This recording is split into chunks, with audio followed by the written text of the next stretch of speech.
The hospital lights were too white, too clean for what they were about to say. "She's malnourished," the doctor said, his voice flat, rehearsed. Her stomach was completely empty. I didn't understand. I cook for her, every day.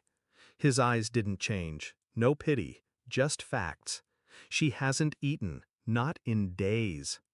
I stared at the bed, at her, small, still, pale. IV in her arm, chest rising, barely.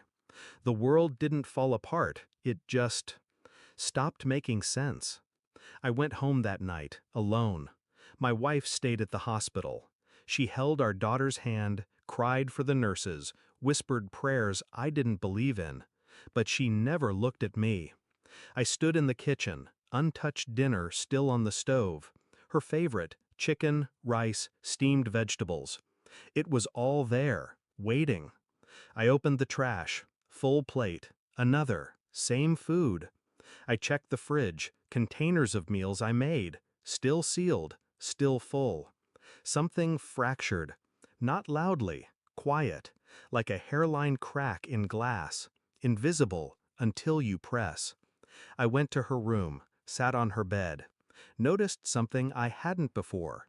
The air felt stale, empty, like no one had lived there in weeks, like she hadn't. I asked my wife, "Has she been eating?" She blinked, too quickly. "She's been picky lately, you know kids." I didn't answer. She smiled, too forced, and I watched her. The next morning, I checked the security cameras. They'd been offline for 2 weeks. She said it was a power issue. I checked her phone while she showered. Messages. One in particular. Him. Someone I didn't recognize. Too many messages. At odd hours. One stood out. "She's with me again tonight. Don't worry, I'll feed her." My heart didn't race. My hands didn't shake. I read it twice.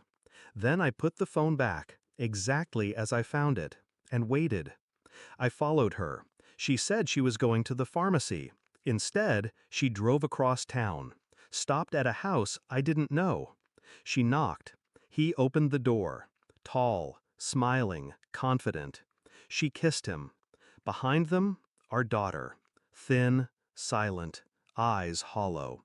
She didn't look at her mother, didn't speak. I watched from across the street, didn't move, didn't breathe, just watched. She fed her there, in secret, kept her away from me, starved her in our home, and smiled through it all. I didn't confront her that night. I went to the police, showed them everything, messages, photos, timestamps. They listened, didn't speak much.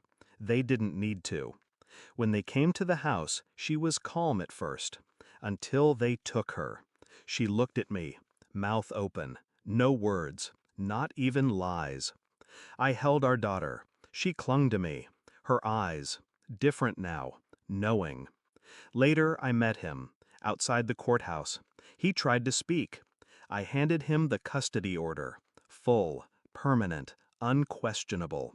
He wasn't her father, just a ghost, like her mother. I turned, left them both behind.